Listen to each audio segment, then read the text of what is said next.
The United States Air Force, in discharging its responsibility for the aerospace defense of the nation, is called upon to investigate reports of unidentified flying objects. Two Air Force officers have, over the years, been very closely associated with this activity. Lieutenant Colonel Lawrence Tacker was formerly the chief spokesman for the Air Force on the matter, and Major Hector Quintanilla is now the chief of Project Blue Book. Major Quintanilla, what are the objectives of Project Blue Book? The objectives of the program are twofold. They're the same as they have been since 1953 when the regulation was written.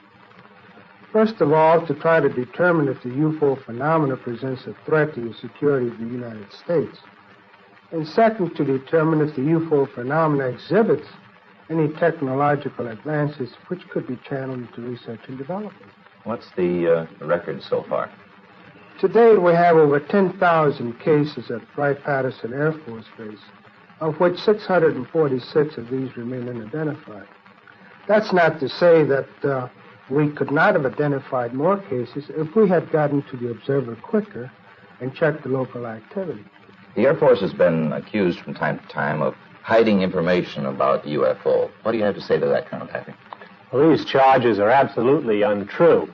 Actually, the United States Air Force releases statistics on the UFO phenomena through the Department of Defense press desk periodically, and we've always honored accredited media when they want to investigate a given specific sighting. There's nothing to hide? There's nothing to hide at all. Is there anything in the files, either classified or unclassified, that would indicate that there may be extraterrestrial visitors overhead? First of all, the project is completely unclassified. And there is nothing in the records which would indicate that we have been visited by any advanced civilization. How does the Air Force look upon people who make reports of UFO? Do they look on them as qualified observers? Yes, they do look on them as qualified observers. Actually, most people who report a UFO sighting are patriotic citizens who have been mystified by something that they've seen, and through a patriotic sense, report it to the local law enforcement officials or to the United States Air Force Base near them. What would you consider as a person qualified to interpret what he sees? Well, I consider astronomers genuinely expert in their field. First of all, they have a tremendous advantage over the other physical scientists, and that is that they have powerful telescopes and photographic equipment to confirm their interpretation. Do astronomical laboratories make any contribution to the UFO program? In a negative way, they do, because I've never received a UFO report from an observatory. Not a one? Not a single one. Well, how about the tracking and detection facilities that the Air Force itself has? How does this fit into the program?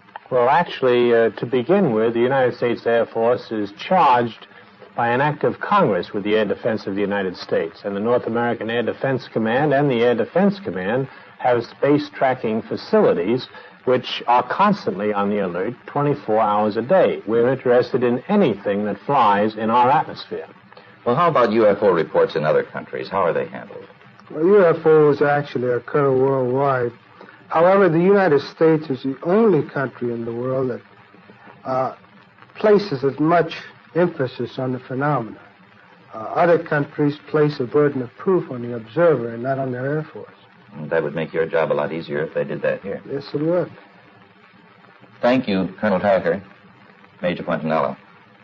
I would like to close by reading a very brief excerpt from the report of the Air Force's Scientific Advisory Board, which they made recently upon completing a detailed review of the subject of UFO. This is a statement. The committee concluded that in the 19 years since the first UFO was sighted, there has been no evidence that unidentified flying objects are a threat to our national security.